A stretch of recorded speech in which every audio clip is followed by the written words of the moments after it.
The Analog Studio took place in the midst of the COVID-19 pandemic in early 2021. And it was a studio that comprised two groups of students.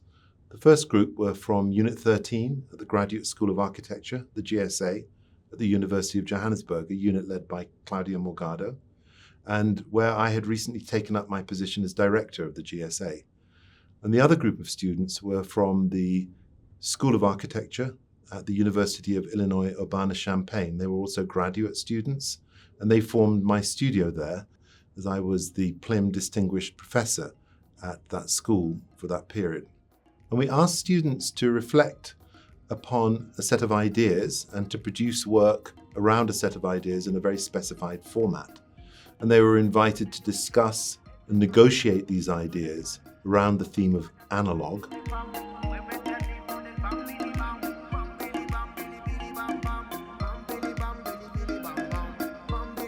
This year's PLIM Distinguished Visiting Professor at the University of Illinois is Mark Bremond, who is the director of the GSA, the Graduate School of Architecture in Johannesburg, South Africa.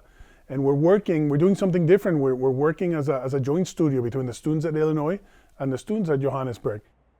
So I thought that it might be a nice idea to try to create a studio that allowed, COVID restrictions not permitting, students explore this idea of creative practice that wasn't just devoted to producing a building.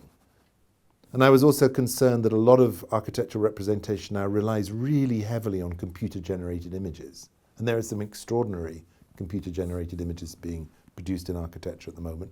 But the idea of producing something analogously also in terms of not being digital.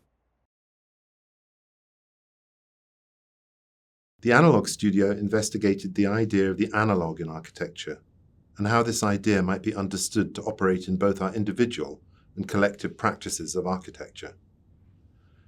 The word analog, or analog, derives from the Greek word analog, meaning proportionate or in relation to.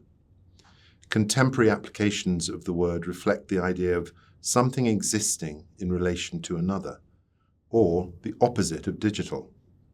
It's an idea that I first became familiar with through the work of the German typographer and designer Otto Eicher in his book Analog and Digital. The Analog Studio entailed the production of 6 individual images or drawings. These could be produced using any appropriate media, but students were encouraged to consider experimenting with non-digital media in their work. The drawings could be produced at any scale, but students were asked to consider that the work would be reproduced at 600 mm by 600 mm and should therefore be conceptualized in a square format. There were no rules about what was represented in responding to the task or how students might choose to represent it, other than the work should be carefully considered. The content, format, framing, and explanation of the work had to be clear and resolved when represented at the end of each session. The 6 exercises were as follows: figure, assembly, room, the common room, urban, and the landscape.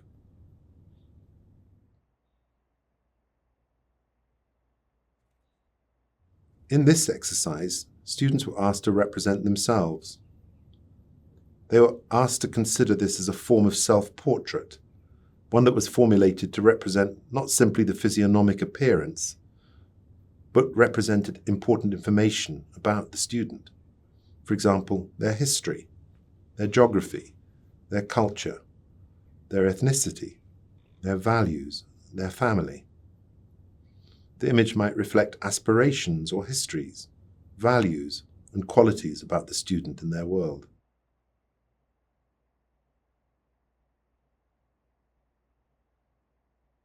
In assembly, the students were asked to assemble and represent a series of objects. The objects could carry some special significance or demonstrate a relationship to a time, a moment, or a place that was special to them. They might include a favorite item of clothing, a cell phone, a favorite book, a souvenir from a journey, or a memento from a relative or friend. The assembly could simply be a representation of objects in a room in the form of a traditional still life that somehow reflected the current physical and emotional status of the student.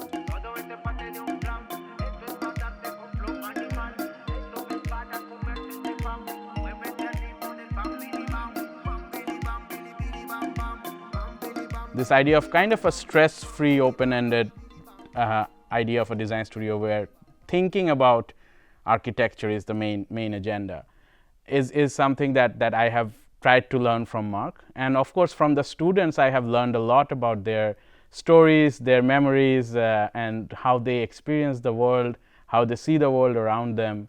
So all the assignments have fed into that mode of learning for myself. It's a drawing studio. So it tasks the students to draw through 6 exercises from a very intimate personal scale to a very large territorial scale. It asks the students to look closely beyond what is immediately obvious or present, and it also asks the students to look beyond the convention of architecture.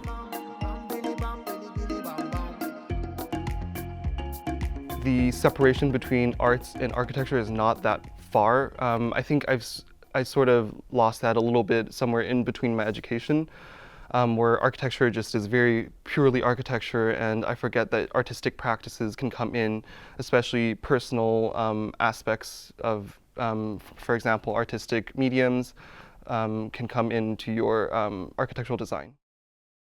What I knew before about analog is basically this relationship between this computer relationship between 1 and 0. Like you have, it's either yes or no, it's either 1 or 0, it's either plus or minus. And it's interesting to reflect on that idea of analog through drawing and through reflection and through thinking, understanding new concepts.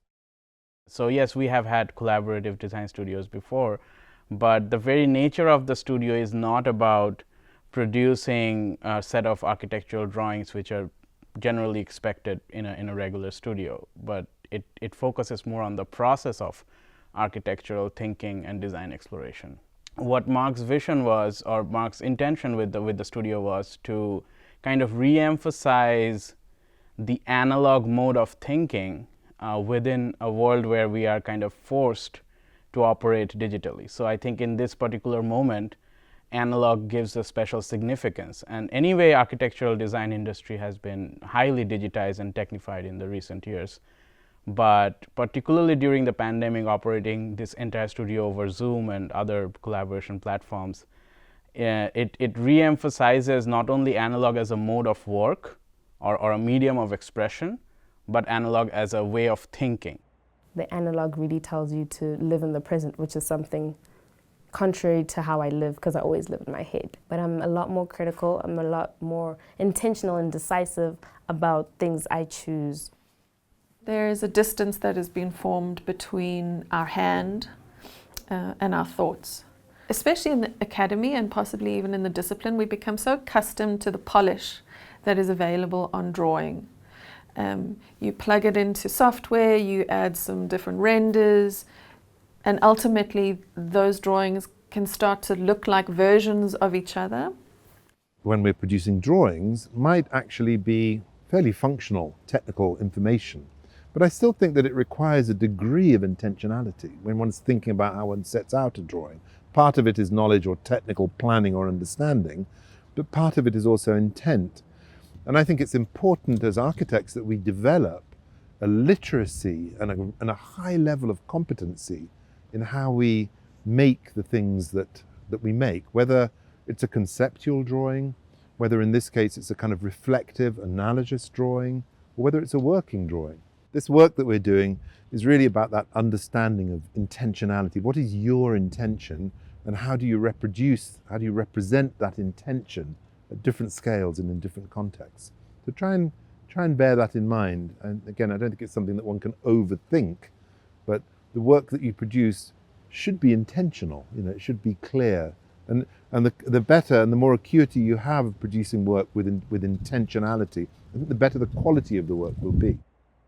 how I see analog is also more about the connection of your responses towards from your surroundings towards the drawing, and then how do you translate that and represent it in a much more personal and personalized way. Yeah.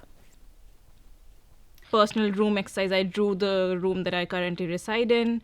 I identified a few moments in my current room, and then I drew them and I placed myself that how do I really exactly use these spaces and what is my in general routine inside my home.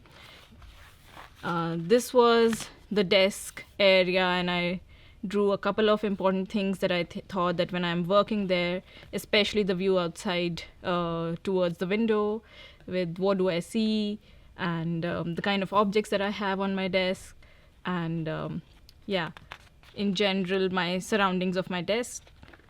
This is a corner in my room, a small corner, talking about there are kind of like there's a collection of plants over there. I usually spend my first morning time here with the plants, just checking upon them. So this is also another moment that I drew.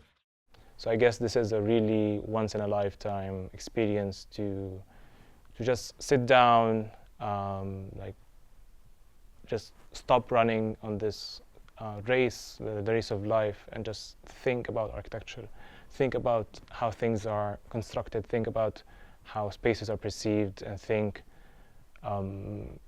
about different realities of architecture itself. So right now we are at Newtown. Here is Newtown Junction behind us. So why we're here today is for me to say hi to my friend. She lives right next to Market Theatre. Her name's Brenda. I haven't seen her in a while, so I like to come check up on her when life is tough, when I need inspiration. So many things about her is so significant to me. Mostly the unapologetic ways in which she approached everything in her life, not just her music, but her fashion, her interactions. She was a contradiction when she was alive. But what I loved about Brenda is that she kept true to herself, which is something I aspire to do in everything I do and wherever life will choose to lead me. This was about your expressive response to space at a series of scales. Firstly to yourself as a figure, then to objects, and then to a personal room, then to a common room, then to a city, then to a landscape. I never questioned myself or where I was coming from. I just take that for granted usually. But having these type of exercises made me understood where I was coming from, where I'm heading, who I am. And before these assignments, when somebody talked to me and asked me who am I, or where do I come from, or where my culture or my customs, I always was a little hesitant in what to say. And for example, with the assignment of the figure, it was really important for me because I kind of talked to my inner self and started like discovering a lot of things that I just, like I said, take it for granted, but start to resurface while I was doing this exercise. The fourth assignment, that was the common room, I decided to use a space that was really important for me, and it's 1 hour away from Quito. It's I would say it's a pavilion, a small pavilion that it's located in a volcano, in a crater of a volcano, and here it has formed like a lagoon that has a turquoise color, and it's really amazing to see this interaction with the crater because it's an active volcano and you can see this lagoon. And what I'm trying to portray here is the different positions that I've been having in this particular space and how I occupy this specific space. It's not too much about what's going on the landscape, but it's how this specific space make you feel and has different feelings that you can get over here. So probably being here, you have a rush of adrenaline because you're in the cantilever space. If you are back here, you can kind of see the beautiful view, but you have another type of feeling. And it's also a different feeling when you are sitting here. You are relaxed, you are still seeing the crater, you're still seeing everything, but you are sitting down, so it kind of changes the feeling that you can have. You can meditate here. I've been doing a lot of stuff over there, so it's not a place that you are like 5 minutes here. I feel like Mark asks us this every week, and I always answer something different. Because every week I'm always learning something different about myself. I think comprehensively I've learned how to open up to people and to talk about, the rituals of my family at home. Last exercise, we were asked to think of an urban city or area that is important to us into our lives, and so I thought of Chicago, and I wanted to represent an itinerary of my day as an intern, having worked in Chicago for a summer. So every day it's waking up at 8 a.m., taking the train into the city, walking to work amongst a crowd of people, going to my office, which was the Monadnock building on the South Loop of Chicago. And even though most of my day consisted of working in the office in front of a computer, I took time in my day to visit different areas during my lunch break. So for example, I'm visiting the Art Institute garden, where I'm having a sandwich, and then on the way back to the office I'll stop by some monuments or statues. In this moment it's Calder's flamingo statue, which is really close to my office. I'll have an afternoon coffee, and then at 5:30 p.m. is when I'll usually head back to the train station and go home for the day. My family immigrated from Taipei to Toronto for a bit, and then back from Toronto back to Taipei when I was 5. So I do have really strong memory of that period of time where a lot of my impression of my family is being together on a plane. So I think maybe my childhood memory plays a big part into this fascination.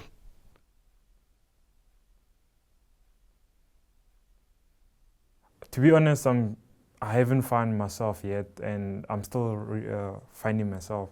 Even architecture, the whole of Analog Studio, I feel like it's kind of like finding my identity, which in this short time, I've learned so much about myself. There's the whole code that says you don't know where you're going if you don't know where you come from. I haven't learned of any architects coming from Soweto, so I feel like it's a good narrative that I can actually play a role in this world, and that's the reason why I chose Soweto. And I feel like Soweto, there's so much to learn.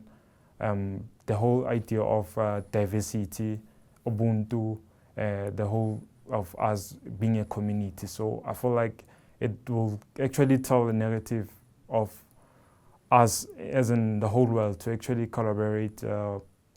There's this whole idea of when it comes to design, we don't actually look at the user experience, the whole cultural and social experience. We only want to design in a very engineered mentality. So we have to include the community through the post. The project that I brought today for it's called Assembly. So the reason I chose it is it tells this narrative of my identity, and the whole thing of an object can tell a significant story behind who I am. So the whole vessel, it's also kind of like a memory, a good memory where all my family, we came together to go celebrate a very special day, which was my graduation.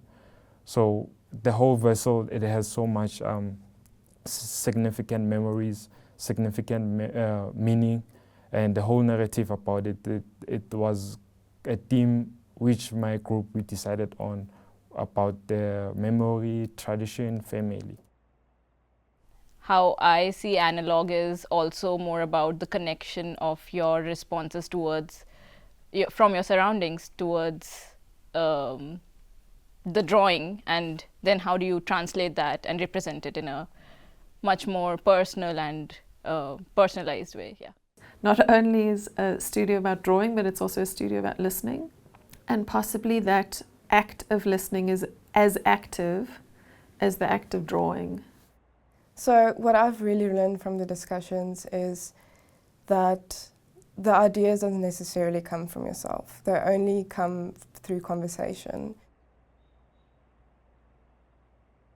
It's been amazing just learning from them and learning about our different cultures, just sharing about each other's homes and how we grew up and the values that we've been instilled in since childhood has been really invigorating. It gives you the freedom to experience other people's ways of life. I think this particular studio was very different and probably one of the studios that I enjoyed doing the most. Me and my colleagues talk about it a lot, that how all of us have experienced that we're not really stressed in the studio. We are working because we really enjoy doing it. We're not stressing about producing 50 drawings in one night and getting it done, but we're actually understanding the process, developing our skills over time, and just producing because we love it. I've contemplated the 600 by 600 format often during the studio, and I have spoken about it as well a lot to the students. It is non-standard. It's not a standard format. I don't know why Mark chose it, but it is very intelligent because it forces the students outside of the standard, outside of the convention. We are accustomed, or we're trained to always be within a rectangular format, and those formats are either portrait or landscape, depending on what you want to communicate or what the subject matter is. And now you're given something that has no prioritization of orientation. It is perfectly square, and you are forced to inhabit that square consciously and intentionally. I think the 600 by 600 format did make students uncomfortable because it brought an awareness to the page.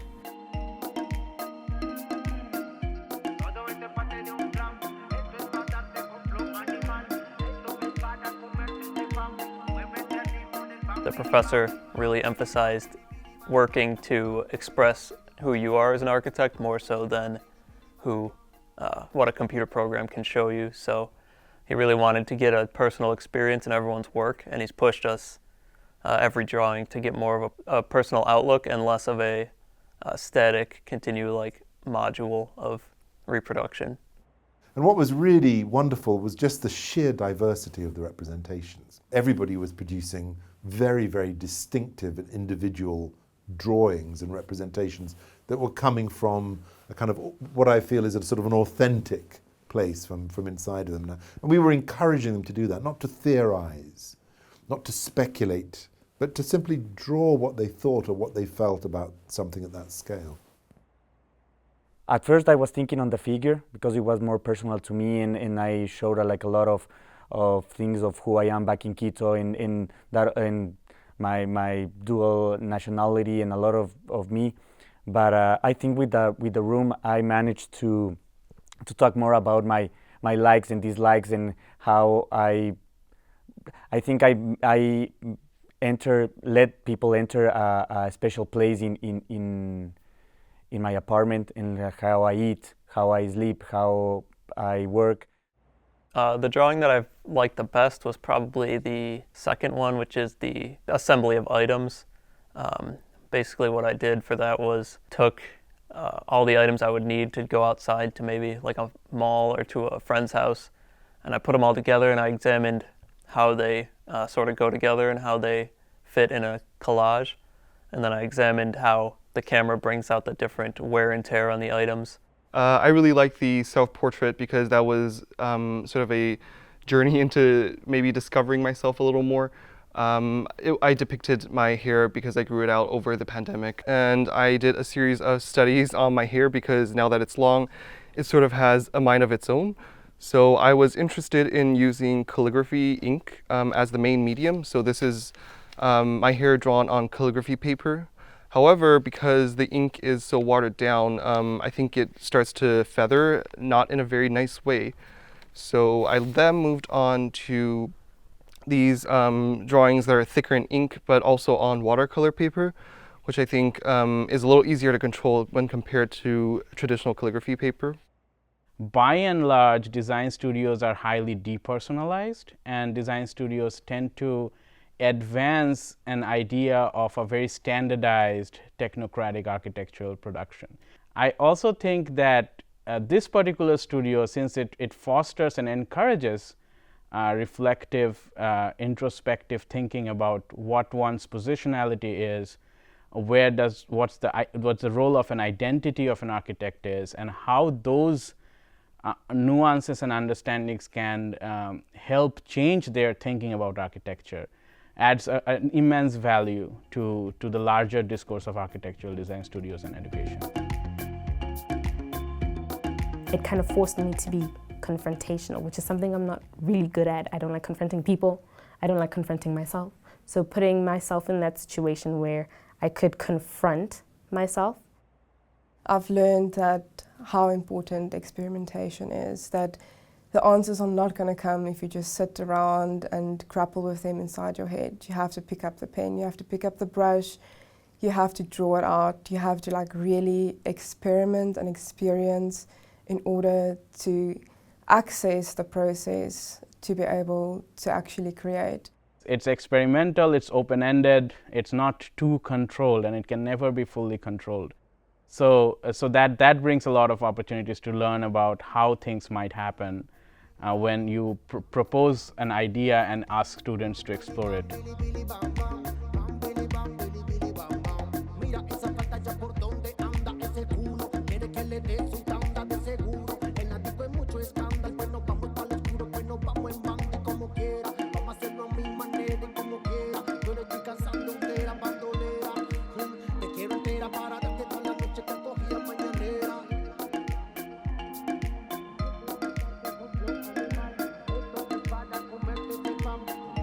I'm not trying to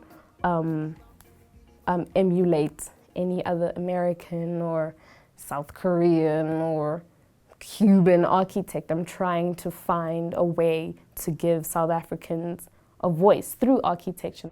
I think it's been really nice, especially for Mark and for the students in South Africa who aren't from the States, to kind of have a glimpse into what sort of life inside of an American house looks like. So it's been really special to share those moments with them.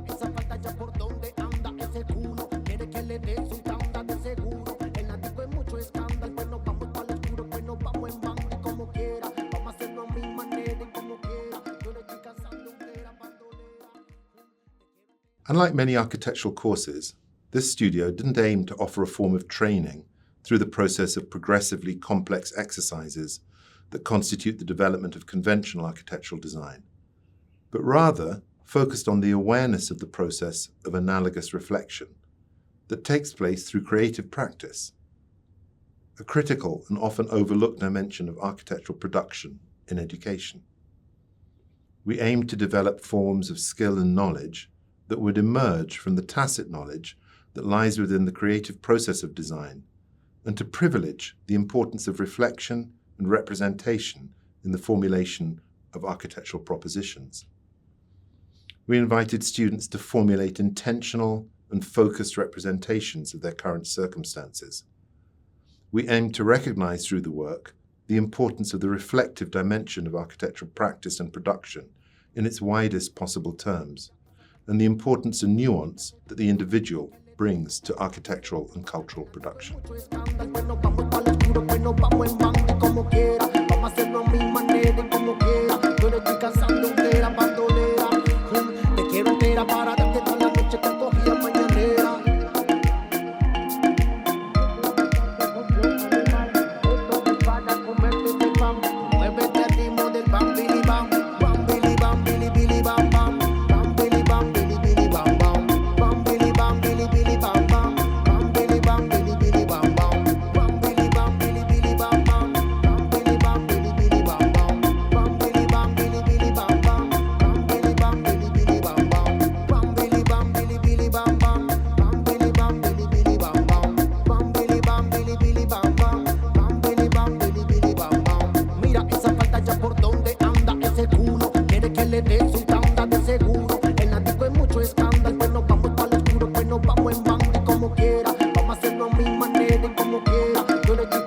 quiera abandonar.